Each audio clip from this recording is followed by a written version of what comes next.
Is the real estate market going to crash in 2026? This is something that I am asked fairly often, and here is why I think it will not crash. If you look here, guys, this is household formations. So this is basically the demand of new homes.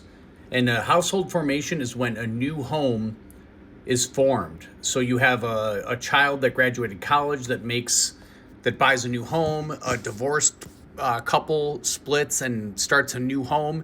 So somebody who moves up is not a new household formation. And if you look here, guys, this tracks how many household formations we have had over the past 3 years. And look at what has happened to household formations.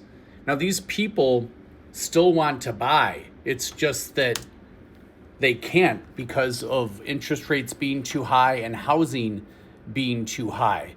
So if you notice, there has been a fall off in household formations, and this is basically people waiting for either homes to come down or rates to go down. So if you look here, guys, look at what has happened to supply. This is the housing starts, this is how many housing starts the builders have been building. And if you notice, builders have responded to the lack of household formations, and the building starts are down to 1.2 million, which at one point they were up to 1.8 million. Now, guys, builders can't just start building new homes when the pent-up demand is unleashed with the lower interest rates that we have seen. They need to get permits, they need to get plans. They can't just magically fire up the engines to build more homes. So the last thing I wanted to show you guys, look at what has happened with pending home sales since mortgage rates have gone down. What we're seeing here, guys, is mortgage rates have been down for a sustained, the blue line here is the average mortgage rate. And if you look, every time mortgage rates have come down, they've spiked back up over the past 2 years. But what are we seeing here, guys? We're seeing a long, prolonged fall in mortgage interest rates. And when people buy homes and mortgage rates drop, it takes time for them to realize that rates have dropped. It takes time for them to go get pre-approved. It takes time for them to work with a real estate agent to find a home.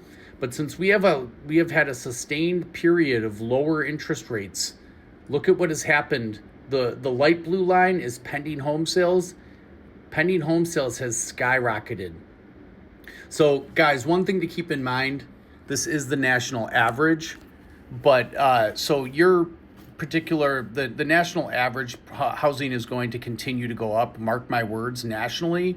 However, if you are in a local area that maybe is going to be performing below the national average, then this could be a different story.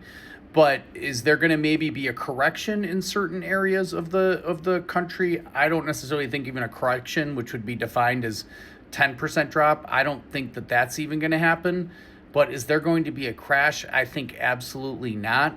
So I hope this helps. If you're anybody you know needs help buying, selling, or refinancing a home, hit me up. Make it a great day.